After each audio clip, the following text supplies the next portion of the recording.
Shalom. Can you guys hear me? Look, our document camera is working.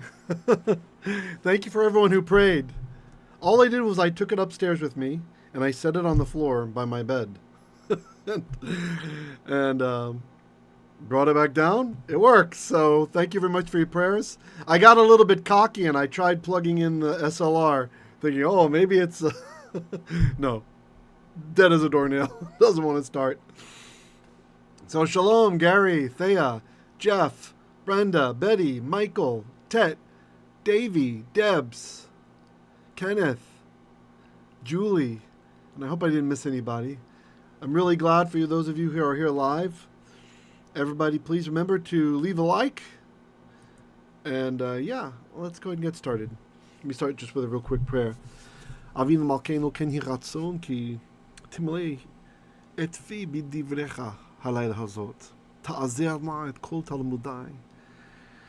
Hoy, titen lahem et zichronim tovim. L'chol hatavim ha'ele nachnu nevrecha. Okay, let's go. Tonight we are in Hebrew Exodus chapter 25, verse 29. So we're down here. See if I can, how far I can lift that up before getting to the book's edge. Okay, there we go. That's the answer. That far. So happy the document camera's working again. Yeah, I got lonely. Nice. Did nothing to it. Okay. It just needed to cool down for a while. Okay, here we are, verse 29. Shalom, Riley. Glad you made it. All right. ועשית קערתיו וחפותיו וקשותיו ומנקית, pardon me, too fast, ומנקיותיו אשר יוסakh בהן. So let's do that slower. ועשית קערתיו וחפותיו וקשותיו ומנקיותיו אשר יוסakh בהן. We'll stop there with the etnachta. Shalom, Stephen and Mentat Assassin. All right. Asita. Shalom, Danielle. So this is from the word asa, ayin, sin, hey, and the hey went away. Asita reminds you of a ta, you. Asita means you did or you made. Ve asita means and you will make, so you shall make. Qe'arot+aiv. Okay, what is this word? This word is qe'arah. Qe'arah. So if you're just listening to the podcast, it's kof, ayin, resh, hey. Qe'arah. And this means like a bowl or a dish, a basin, something like that. It has to do with the shape of it. And qe'arot, that would be the plural, right? Qe'arot would be bowls. The bowls, qe'arot of aiv, of it, belonging to it. So its bowls. Ve'asita qe'arot'aiv, so you shall make its qe'arot, its bowls, the qe'arot of aiv, of him or of it. Ve'chapot'aiv. Kapot. Can anybody see the root of this kaf? What's the root here? Excuse me, I'm going to have a drink real quick. What's that root? Kaf. Kaf is the root. Kaf is, and you remember this is the kaf. Kaf is this part of the hand, right? So in English we've got a palm, but in Hebrew you have a kaf, which is the whole underside, right? So it's kind of the shape it makes. So this thing, this is a ladle. It's a ladle. Kafot are ladles. Kafot'aiv are the ladles of Vav, his ladles, its ladles. Ve'chapot'aiv, and its ladles, its labels. Kesot'aiv. This is a bit harder. This is from qeshava. Anybody know what this means? qe'siva or qeshava. Qeshava is like a, well, it's a dish that's used for holding a large amount of liquid. So a jug would work, jug. Some might say like jar or maybe pitcher. Would be good. Oh yeah, tav, not a reish. Exactly. Qeshava. Oh, I just thought of something. Cassava, right? There's a food that's a cassava. So maybe you could imagine, like, have you ever seen those? They've got these kosher organic cassava chips I've had before. They're really cool, and some of them are shaped. They're kind of shaped. You know? So maybe you can imagine a cassava chip. It's holding a whole bunch of water or something. I don't know. Maybe that's not the best mnemonic. And why is it an oo in front of the kof? That's not a begad kefat letter. I mean, that's not a beit, a mem, or a pei. What's going on there? It's the shewa, right? So the rule is bump shewa. The vav becomes an oo in front of a mup or a shewa. There's the shewa. If you're just listening, there's a vocal shewa under the kof. Okay. Qe'arot+aiv, and it's jars or jugs. Probably jugs are better because the next word, menaqit. Okay, menaqit. No, Debs, there's a vav for the V sound. Yeah, in ancient times, it would have been kesawa. It would have been kesawa in ancient Hebrew. That would have been a wow. Sorry, I should have pointed that out. Thanks for asking. Good question. Riley says, the cause of the shewa. Right, because of the shewa. Exactly. Good. And by the way, Riley got it before I said it because there's a delay. I just decided not to wait, so you guys are used to the delay. Please make sure to click like. It helps us. We've had kind of a slowdown in subscriptions lately, probably because I took a week off, you know. I mean, I wasn't off. I was still posting videos. I just didn't really feel like doing live.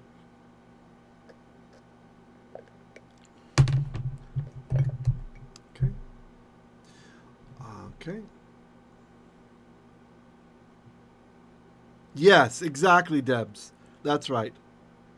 Kof, sin, vav, hey. You don't have to write the yod, but yeah.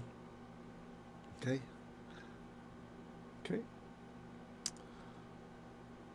Menaqit. It sounds kind of like mannequin, right?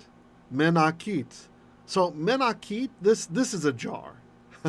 This one's a jar. That's why I was kind of not really wanting to translate the previous one as jar, even though it can also mean jar. The first one's bigger, the next one's smaller, okay? Menaqit+aiv, and the menaqit, the jars of aiv, of it. It's jars. Asher, which, or with which, we have a verb coming up next. So, a little bit of an advanced understanding. I've shared this before, but you know, maybe you didn't catch it yet. It's okay. No stress. We repeat stuff a lot in here. When you use asher, which is the relative pronoun, right? It's which or who, although sometimes it can mean when or where, but in general, which or who, much more common. Or if you use some other noun. If you use the noun before the verb in Torah Hebrew, usually this means you're using that thing somehow with the verb. It's like part of being used for the verb. So in other languages, we'd call this the instrumental case. Or in synthetic languages like Greek and Latin, they call it the accusative of means, right? So, by the way, I haven't studied Latin. I've only read about Latin, so don't want to be pretentious there. So asher, with which, yusakh. So what in the word is yusakh? Does anybody recognize the root for this verb?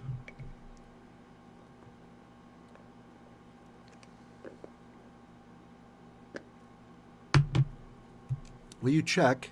I am going to open up Telegram and make a request upstairs. Oh no, it's not logged in. If anyone's watching downstairs, could you bring me the rest of what I made in the blender? I would really appreciate it. I got a huge chunk of ice, so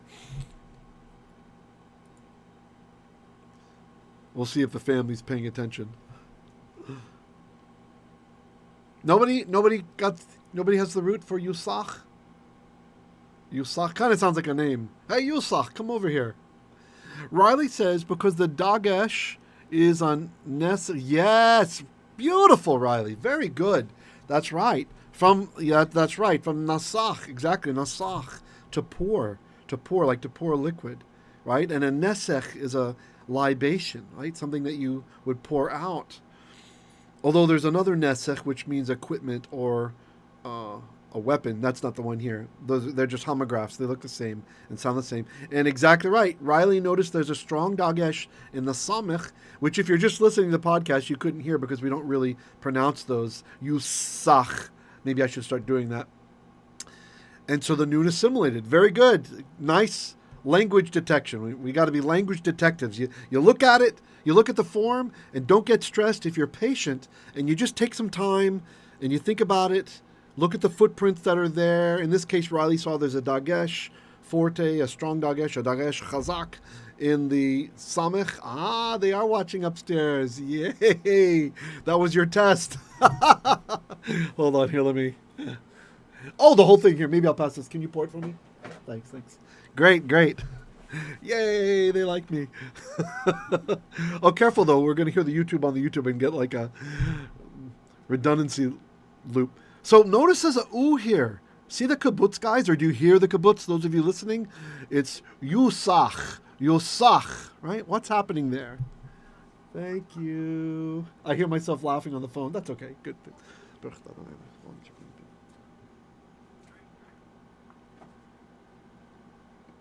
Yeah, I was so thirsty. I'm glad I was heard. All right. So yusakh, this is a hophal or hophal form. And we haven't really gone over this form that much. It's not that common.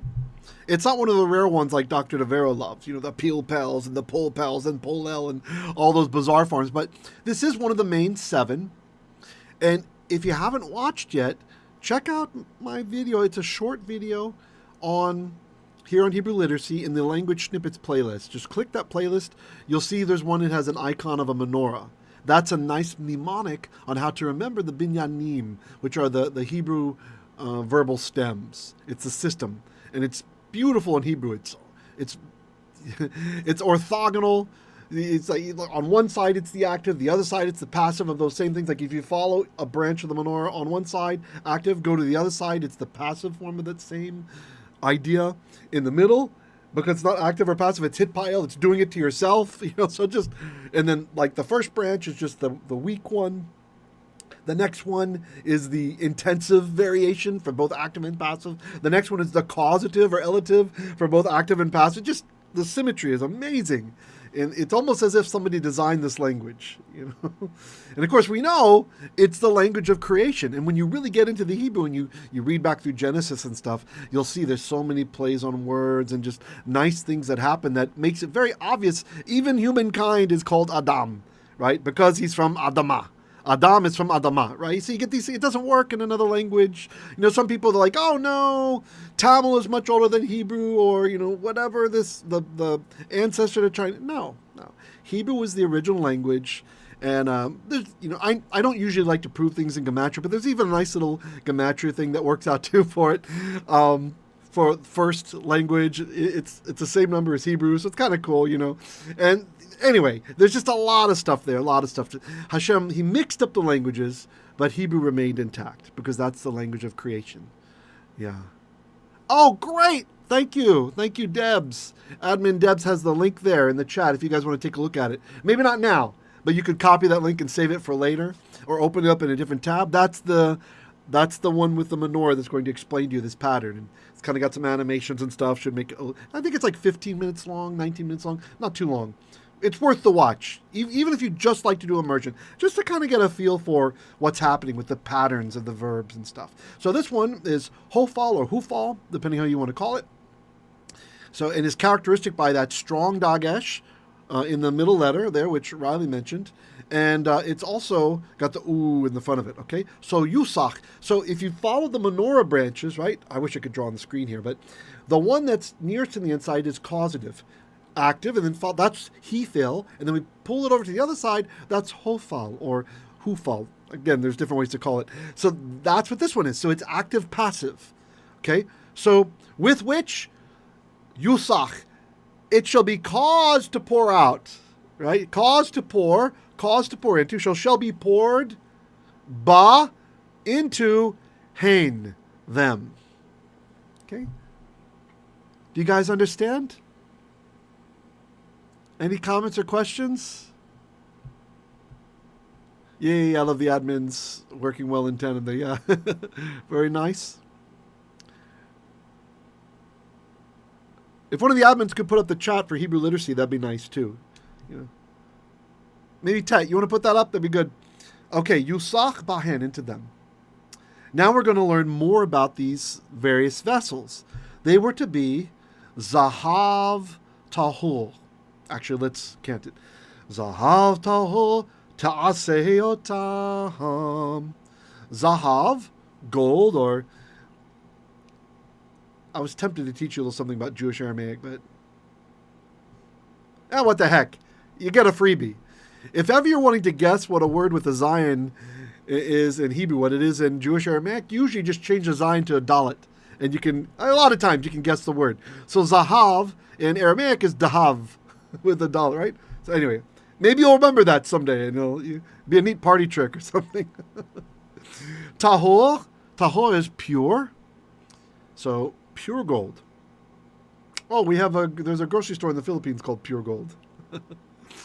Thank you, Tet. Great. There's the link for the Hebrew Literacy chat if you guys want to join us in the week. That's supposed to be kind of a non-denominational, non-sectarian chat area. We have another one for our particular sect. So feel free, whatever group you're coming from, you can join us there, ask your Hebrew questions, help each other out. Granted, most of the people there are like-minded with us, but it's supposed to be kind of an open area.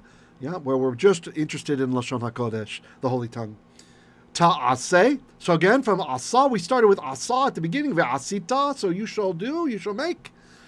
And then down here at the bottom, we have ta'aseh. The tav at the beginning reminds you of the tav in ata, you. Ta, you, aseh, will do, or make. Otam, them. And the way you say them, it's very predictable. They're the object, right? And they're definite in this case. We're making it very specific. So if it's going to be definite, then you take et, which is the DDO, the definite direct object marker, and you put the suffix on the end. Otam, them. And we also have that in our playlist on Hebrew snippets, language snippets. If you like, you can go and learn the suffix endings. His, hers, mine, ours, yours, y'all's, etc.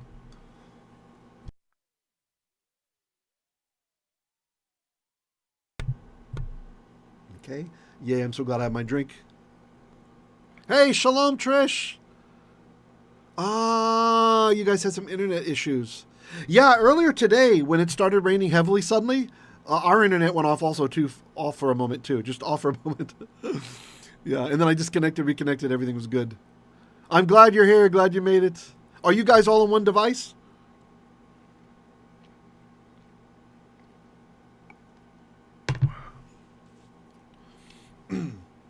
Verse Lamed 30.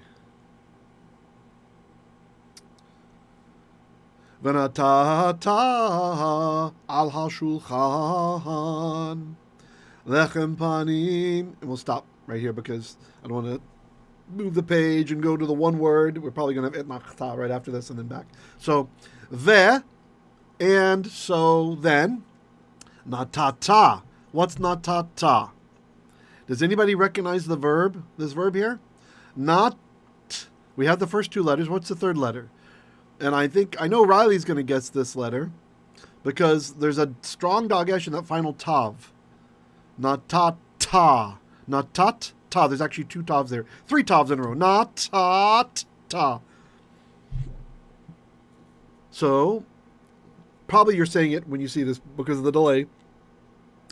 There's a noun in the end. So it's the verb natan, to give, to give. Trisha says, Mom and Pa are trying to use a different pocket Wi-Fi to connect independently. Okay. Yeah, Gary got it. Natanta, very good. That's right. Ancient Hebrew natanta became biblical Hebrew natata. Good. Not to be confused with the Urdu word tata. Okay, so if we have any Urdu watchers, I apologize for saying ta-ta. Yeah, Jeff got it. Give. Good. Very good. Good. Okay. And the ta at the end reminds us of ata, you. So natata means you gave, but the vav changes the aspect. Venatata, and you shall give. Now, give is the primary gloss that we learn on this word. Give. Natan can mean give, but it can also mean to set or to place. I think in biblical Hebrew, the way of thinking of it is you give something on the table, right? Or you give someone a position, right? So that's the appoint. So it could be give, set, appoint, place, but usually give.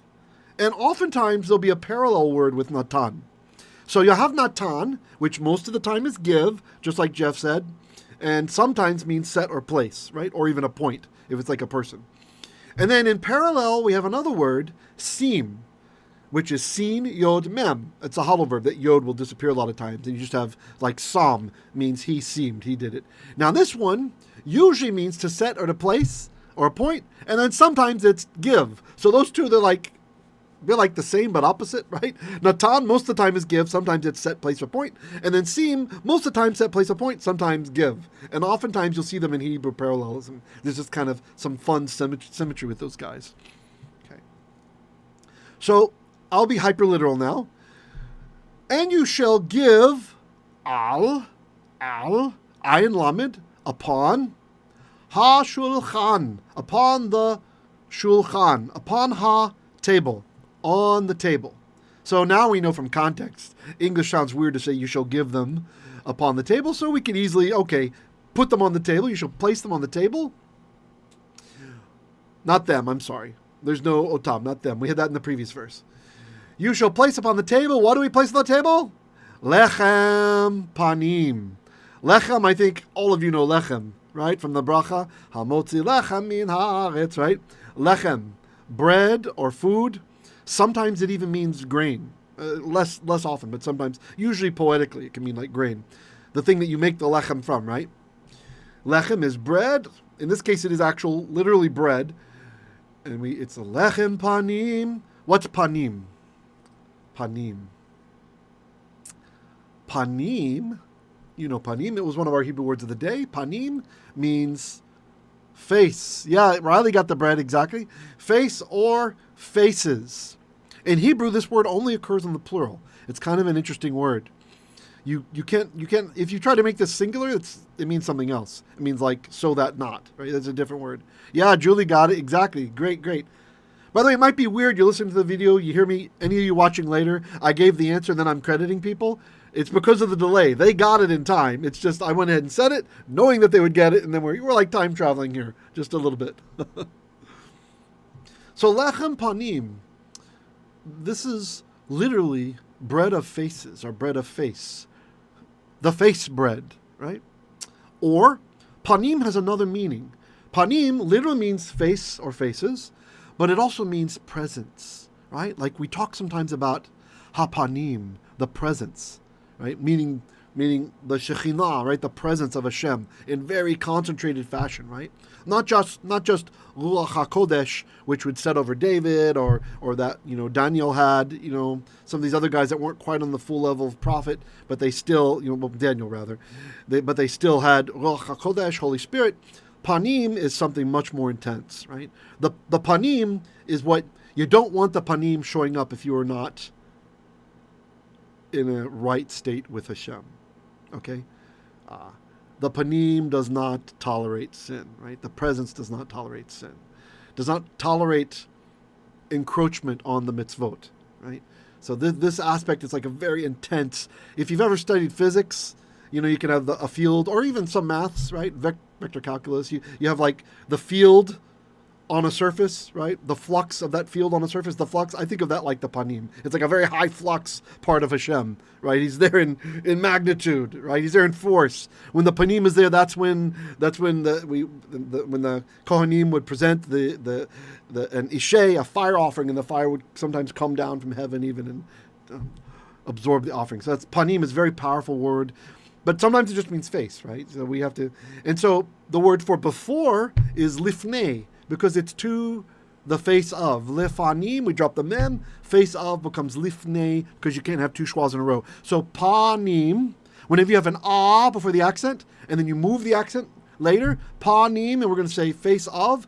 Panim, it becomes, the accent's much later, the ah becomes eh.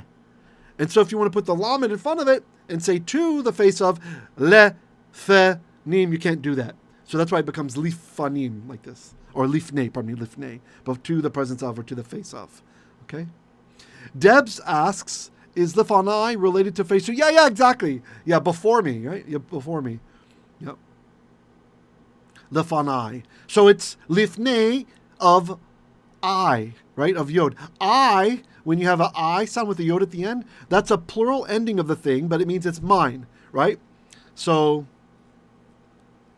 yeah, so since panim is only in the plural, so fanai or panai means my faces or my face, right? So if you had a monster with many faces, you could say, my faces, right? Panai would be the same as me saying my face, because the word is a plural, right? The word is a plural. So panai, my faces. If I wanted to say horses or stallions, we have susim. Those are some horses, some stallions, right? Susim. If I want to say my horses or my stallions, susai, right? If I say susi, not to mean ki in Tagalog, but susi is my horse. It's singular. Susi. So they both have a yod at the end, but the vowel determines whether it's many objects or just one, right? Susi, my horse. Susai, my horses, right? So panai, it's plural because the word only exists in the plural. Right? Julie says, so we would translate set the bread before the presence? No, because we're not having the lamed here. It's not before. The word presence here, it's in the absolute state, but the bread is in the construct. So that's a construct chain. Hebrew, biblical Hebrew, actually, compared to many other languages, has a lack of adjectives, right? And it's not that it's a deficit. It's because you can take a noun and make that noun make it function like an adjective, right? So, for example, when we say the holy tongue in Hebrew, we don't usually say, you could say halashon hakadosh, right? The tongue, the holy one. I'm using an adjective, right? Usually, what do we say? What do we say? Lashon hakodesh, right? Lashon, the la became le because it's the accent's moving further away, right? Lashon became leshon, so that's tongue of ha, the kodesh, holiness. Instead of halashon hakadosh, we say lashon hakodesh. Kodesh is a noun, holiness. And so the same thing's happening here. With the lechem panim, oftentimes you see it as lechem ha-panim, the bread of the face or the bread of the presence. Right? And there's all kinds of interesting, this might be an interesting thing if you want to have a little Devar Torah with your group or something. You should research. There's so much commentary about this among the sages, and some interesting, even fantastical ideas about why it's the bread of the face and all this kind of stuff. But probably the most simplest explanation, I think, might be true. It's that this bread was supposed to face towards the presence. It's supposed to face towards the place where Hashem is really showing up in high concentration. Yeah? Nice question. Tet says, lefanai, unto face, before my face. Yes. Yeah. So that's how you could say before me. Right, before me, like it's in front of me. There's other ways to say. You can also say nagdi or negdi, and you can also say, well, there's other ways. But lefanai is the most common in Torah Hebrew. Yeah, lefanai. Literally, to my faces. That's before me. It's in front of me. Good. Okay. Any other comments or questions? I feel this is productive.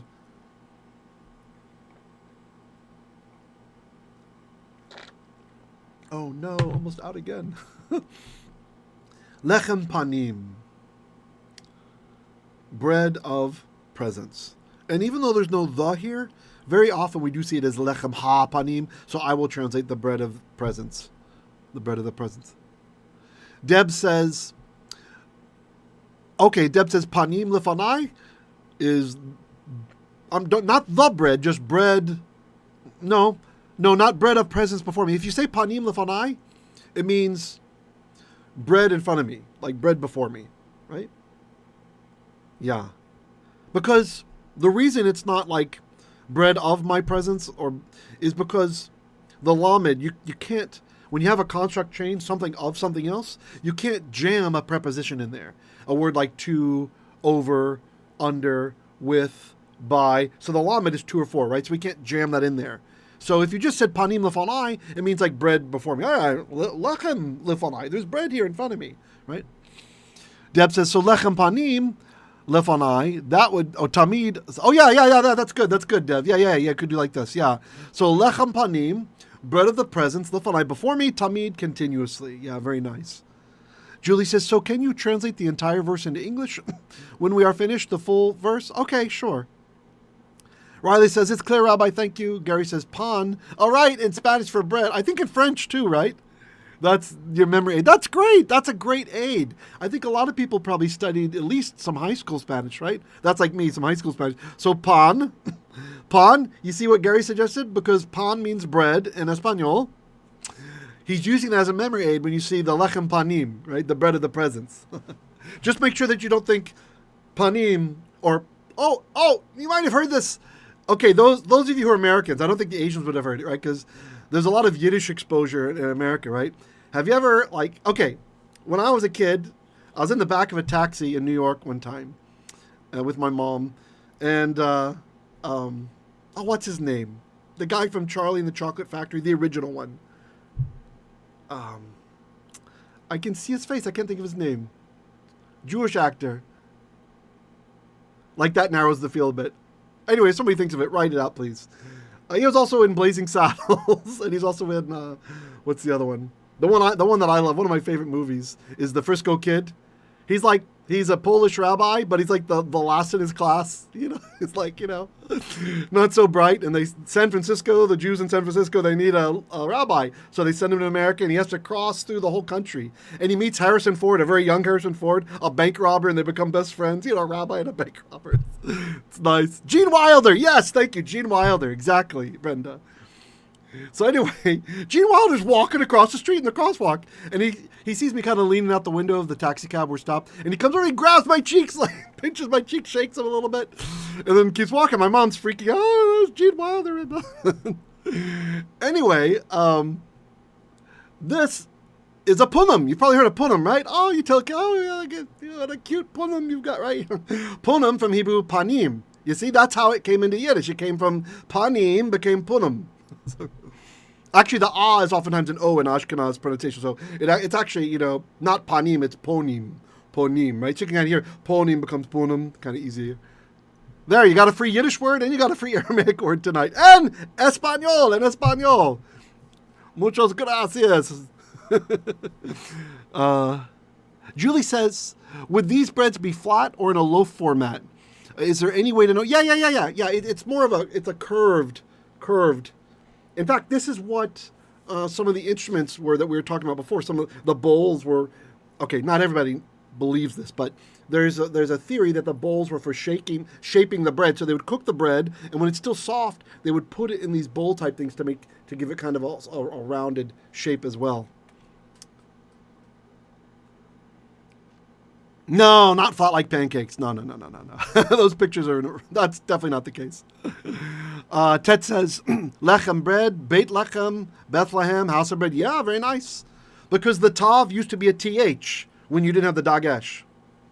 In Ashkenaz pronunciation, I won't say it. In Ashkenaz pronunciation, when you have the tav with a dot in it, that's the t, just like we say it all the time. Right now we're doing the Sephardic because that's more for the sake of Klal Yisrael. That's how it is in Israel. But without the dagesh, Ashkenaz, we still pronounce it as an S. So there's a difference. There's t and s, which is actually closer to the original, because the original, at least as far as we know, in one of the ancient Hebrew dialects, the tav with a dagesh was a t, just like today, but without it was a th, a th, right? So there's some distinction there. So that's why Bethlehem, because people used to try to use the older pronunciation. So base, you'd say with the Ashkenaz, but with the ancient one, Beth Lechem, Bethlehem, and you just soften out in English. You can see how it came over. Great, thank you for the participation tonight. I really like it. Kind of a smaller turnout still. Yeah, I don't know. Maybe the war's got people kind of glued to their TVs or something. I hope I didn't break people's habits by taking the week off from the live class. Yeah. Okay. Believe me, it was for your own good. You don't want me teaching you then, you know. Okay. You want the whole sentence, right? Okay. ועשית קערותיו וכפותיו וכסותיו ומנקיותיו אשר יוסך בהן. זהב טהור, תעשה אותם. Okay. So you shall make bowls, or some, Chizkuni actually claims these aren't bowls. He says these were pans, again, for shaping of the bread, but the popular opinion is bowls. Bowls and it's bowls and it's ladles, and it's jugs and it's jars, with which you shall be poured into them. Okay, now what are they going to be made of? Zahav tahor, pure gold. Ta'aseh otam, you shall make them. Okay, is it good, Julie? Yes, what Julie says. Don't forget to hit like, please. Verse Lamed, and we're making pretty decent time. Okay, I think the time's okay. Okay. Venatata al hashulchan, so you shall set upon hashulchan, the table, lechem panim, bread of presence, bread of faces, however you want to interpret that, right? Okay, I think the older English translations, they say shoe bread, right? Like, I don't know, maybe somebody who's better with that phase of English could tell me what shoe is, maybe like for showing, like showing bread or something. Lefanai, so this is Hashem speaking, before me, right? Literally before my faces. You'll note we also call them Adonai, right? My lords. Okay. The plural of royalty, I think that's called. Okay. Coming down. Okay, continue our verse. Well, I was wrong. I thought we were going to have an natata right away, but it's actually over here. Okay. ועשית מנורת זהב טהור. ועשית. Okay, again, I'm not going to break that down. We broke it down already. Gary says, yeah, I grew up hearing showbread from King James Version. Okay, not showbread. Maybe the old, it might be the old JPS translation says shewbread. Deb says, oh yes, the table of shewbread. Okay, Deb knows that one. Riley says, is that like the royal wheat? Yeah, exactly. Yeah, that's what I was trying to, the plural of royalty, or I think it's called the plural with a silent E, majestic plural, which we address, like we can, when we're talking about God as being our God, we call him Elohai, which the pagans could say, but they mean my gods. We mean my God, right? It's the plural of majesty, exactly. Nice. Like the queen might say, we are not pleased, right? Okay, good. Ve'asita, so you shall make menorat zahav. Menorah, well, we know menorah, right? I'm not going to translate that as candelabra. I can't stand it when people do that. Menorah is menorah. We know what the menorah is, right? Menorah of zahav tahor, of pure gold. So ve'asita menorat zahav tahor, so you shall make a menorah of pure gold. Okay, Betty's asking, what was the last word in verse 30? Hold on. Good for you putting me in check there, Betty. I thought the verse is just continuing. Remember I said I expected it to end in an et nachta?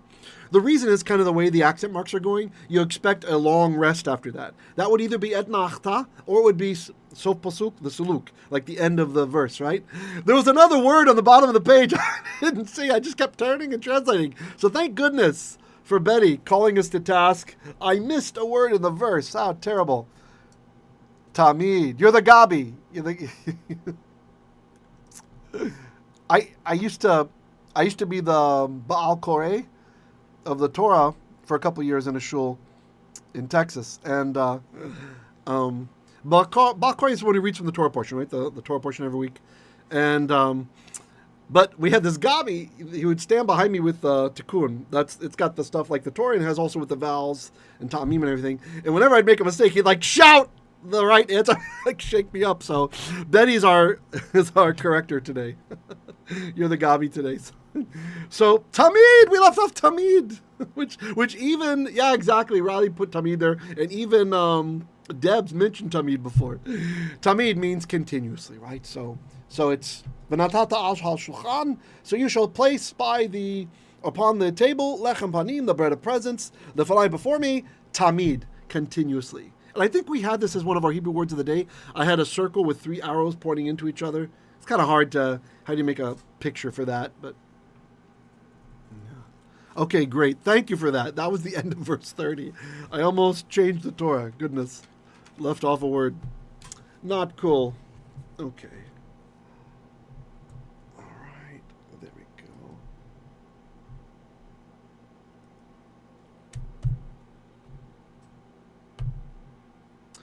Yay, focused. I'm so glad the document camera's working. Let's say. Blessed are you, Lord our God, King of the universe, who hears prayer. Thank you for all of you who prayed for the equipment. That's just really nice. I like using an actual Bible instead of trying to show something on the screen. I don't know, it's more alive. Ve'asita menorat. Then, okay, so this is verse 31. Then you shall make menorat zahav tahor, a menorah of basically pure gold. Okay? Mikshah te'aseh המנורה ירחה וקנה גevie'ha כפתוריה ופרחיה ממנה יחיו. Miksha. Notice the 2 double marks up there? We talked about, Shalom Vicky. We talked about this one a little bit the other day. It's geshaim. It means you stick on this word for a bit. There's different traditions how to sing all this stuff, but they all know you got to stick on the word for a bit, right? And then there's a bit of a pause afterwards. It's not rare. It's not common, but it's kind of rare. Like it's rare enough that you notice it when you see it. Okay, miksha. Maybe you could think of like a rickshaw, right? There's a rickshaw. That's mikshad. Miksha means like it's hammered out, right? It's hammered out. Okay, it's hammered out like. In the case, it's talking about metal here. It means there's one piece of gold that's been hammered out for the whole menorah. And the Temple Institute in Jerusalem used to be led by Rabbi Friedman. I don't know who it is now.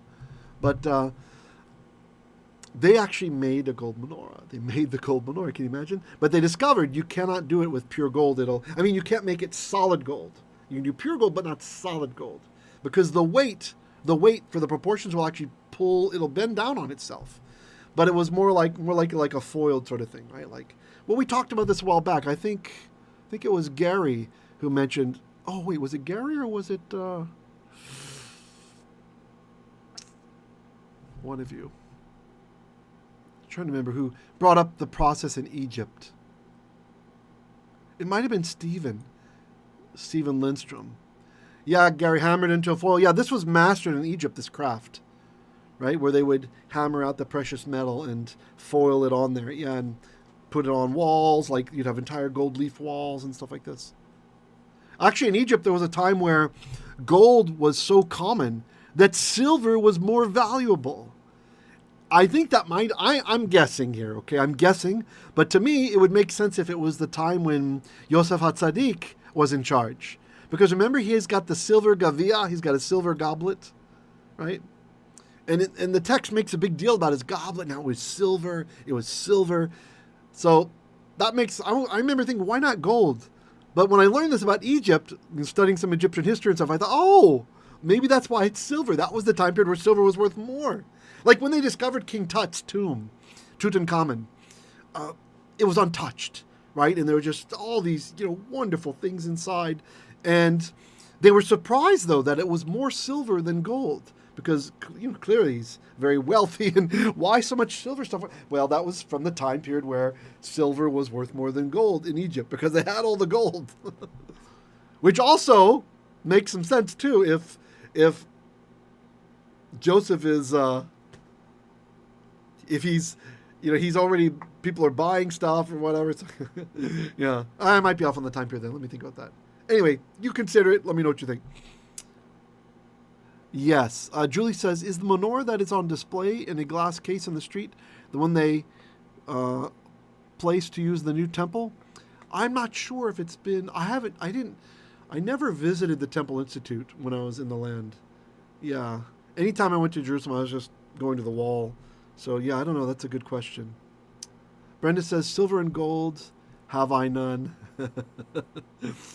Riley says, that's crazy to think about. I know, right? I mean, the value today, they're astronomically different. All right. Oh, we're at 45 minutes. Okay, let me see. Let's finish up this verse then. Okay. Where am I? Oh, the document camera froze. I was talking about it too much. Okay, let me see. Okay. I'm not going to be able to put the pointer on the screen because the document camera isn't working. It decided to freeze up on me. So we're at the very top, okay?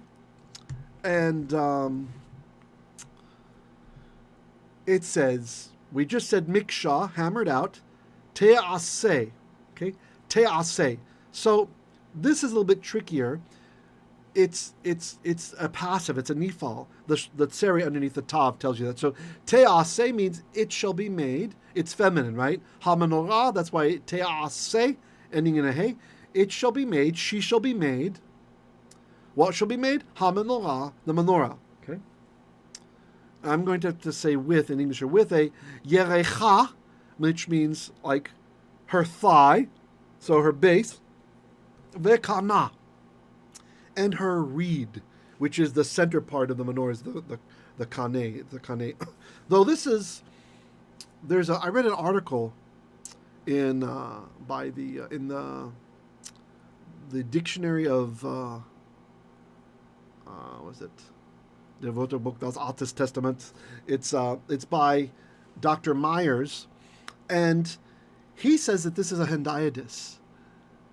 Her thigh and her reed means it's like forming out to a wide base. It's forming out to a wide base at the bottom.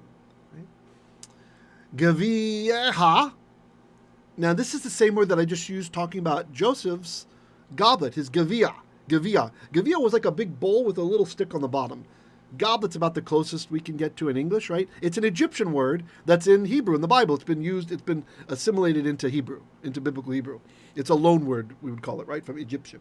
So I love that these little words from Egyptian in the Bible when you're reading about Egypt and stuff, right? And then like you're reading Esther, there's a lot of Persian words, right? Because why we're in Persia, right? And so it's just, or you're reading Jeremiah gives them an Aramaic phrase to say because we're going into captivity into an Aramaic speaking land, right? And just all the linguistic evidence that this is an accurate and true book. It's something you don't really hear about that often, but it's something I really appreciate seeing it. Like when I learn, oh, that's an Egyptian word, or oh, great, that makes sense. We've got this part's in Aramaic now because that's what, like in Daniel, he's talking about the king said, well, because the king's transmitting it in Aramaic, and so it switches to imperial Aramaic, not even Jewish Aramaic. The Bible's being very accurate, the right dialect. This is what it said.